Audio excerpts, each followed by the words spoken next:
Assalamualaikum warahmatullahi wabarakatuh.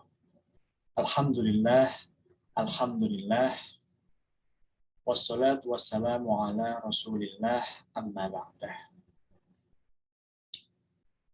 Alhamdulillah pada kesempatan ini kita diberikan kesempatan oleh Allah Subhanahu wa Ta'ala untuk mencoba menggali tentang ilmu yang diturunkan Allah Subhanahu wa Ta'ala terkait tentang akhlak, etika, moral, dan adab.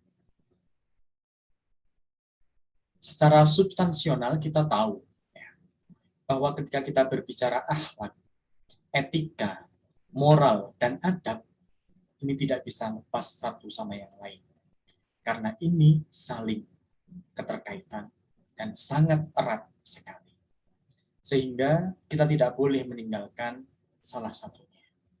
Maka ini harus beriringan satu sama yang lain. Sebagaimana sabda Rasulullah SAW, innama bu'istu liutammima makarimal akhlak. Sesungguhnya saya diutus bukan untuk apa-apa, akan tapi hanya satu, yaitu menyempurnakan akhlak. Kalau kita berbicara akhlak, berarti memiliki budi pekerti yang luhur, keluasan hati, kemudian kemantapan ilmu yang luar biasa. Jadi kita tidak akan berbicara tentang masalah ibadah saja, tapi bagaimana kita menjaga hati kita, perilaku kita, agar selalu di jalan Allah Subhanahu wa Ta'ala. Coba kita lihat ketika kita berbicara yang pertama, akhlak. Kalau kita melansir dari asal kata, akhlak berasal dari bahasa Arab, yaitu bentuk jamaknya dari khulukun. Khulukun itu mufradnya, jamaknya adalah akhlakun. Tapi diserap dalam bahasa Indonesia, akhlak hanya bermakna satu. Tapi kalau kita berbicara dalam bahasa Arab, khulukun itu artinya akhlak. Tapi kalau akhlakun, yaitu akhlak-akhlak. Sebenarnya seperti itu. Di mana khulukun ini artinya apa? Bisa berarti budi pekerti, perangai, tingkah laku, atau tabiat, tata krama, sopan santun, adab, dan suatu tindakan. Itu kalau kita berbicara secara bahasa, atau asal katanya dari bahasa Arab.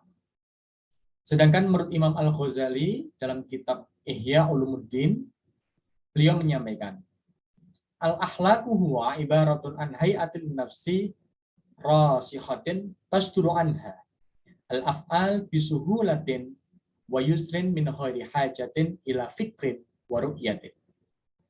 Maksudnya apa dari yang dikatakan oleh Imam Al-Ghazali? Bahwa yang dimaksud dengan akhlak itu adalah suatu perangai atau watak yang dimiliki oleh setiap manusia yang akan menetap kuat dalam jiwa seseorang dan merupakan sumber untuk memunculkan atau timbulnya perbuatan-perbuatan tertentu dari dirinya. Tapi perbuatan itu apa? Secara mudah dan ringan. Nah, bisuhulatin wa yusrin, ya. Dengan mudah dan ringan. Min khairi hajatin, tanpa membutuhkan ila fikrin, suatu pikiran yang direncanakan, waru'iyatin, atau sesuatu yang kita persiapkan. Itu adalah akhlak. Jadi kalau kita berbicara akhlak, maka itu sebenarnya sesuatu yang sudah menancap dalam diri kita. Ketika kita melakukan suatu tindakan, itu tidak perlu berpikir panjang, tidak membutuhkan suatu persiapan yang matang atau yang lain. Tapi kalau kita memiliki akhlak yang baik, maka dalam diri kita, setiap mewujudkan akhlak-akhlak itu, pasti secara mudah dan ringan akan dilakukannya dengan baik. Memang akhlak ini butuh proses. Memang akhlak ini butuh belajar. Maka Rasulullah SAW, innama bu'istu liutammima makarimal akhlak.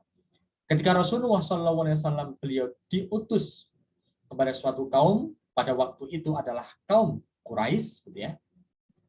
Beliau diminta bagaimana untuk memperbaiki budi pekerti, akhlak, perilaku atau tindakan orang-orang Quraisy pada waktu itu.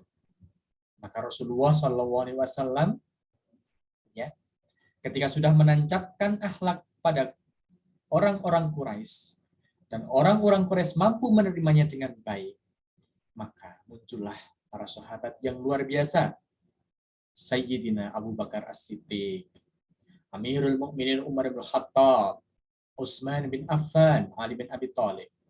Kemudian, meskipun kita tahu paman Rasulullah SAW sendiri yang bernama Abu Thalib, kondisinya di akhir hayatnya tidak mencapai dalam mengucapkan 2 kalimat syahadat. Tapi karena perangai, ajaran akhlak yang diberikan oleh Rasulullah menancap dalam dirinya, maka Abu Thalib memiliki perilaku, tindakan yang luar biasa baiknya. Di mana beliau seorang paman yang selalu menjaga, selalu melindungi Nabi Muhammad SAW. Jadi kalau kita memiliki akhlak yang baik, maka kita tidak perlu berpikir ketika akan melakukan sesuatu hal yang baik.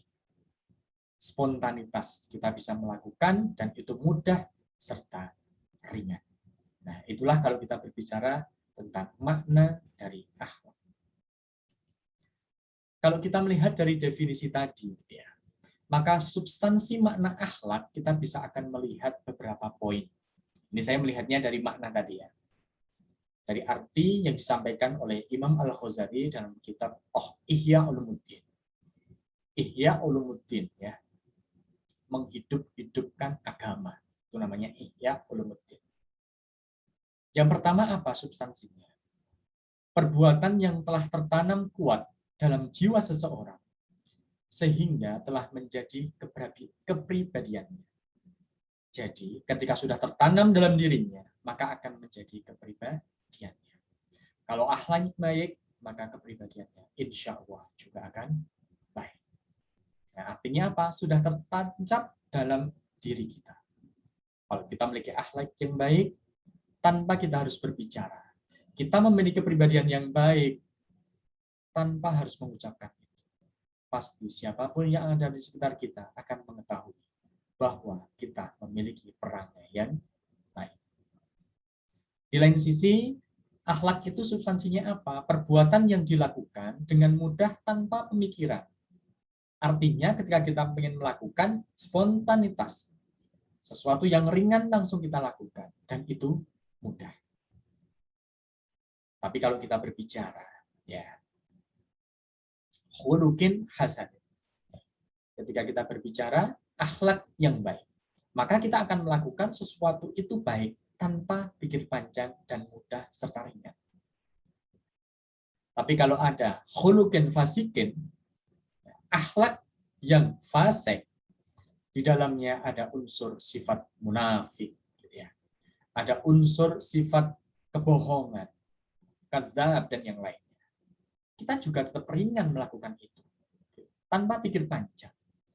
Tapi masuk akhlak di situ adalah akhlak yang tercela atau yang terkenal dengan istilah akhlak al-madmumah. Ya, kalau akhlak yang baik terkenal dengan akhlak mahmudah. Jadi kalau sudah tertancap pada diri kita, maka kita melakukannya itu ringan dan mudah sekali. Selain itu, substansi yang bisa kita lihat, perbuatan yang dilakukan dengan sesungguhnya, bukan main-main atau adanya unsur sandiwara.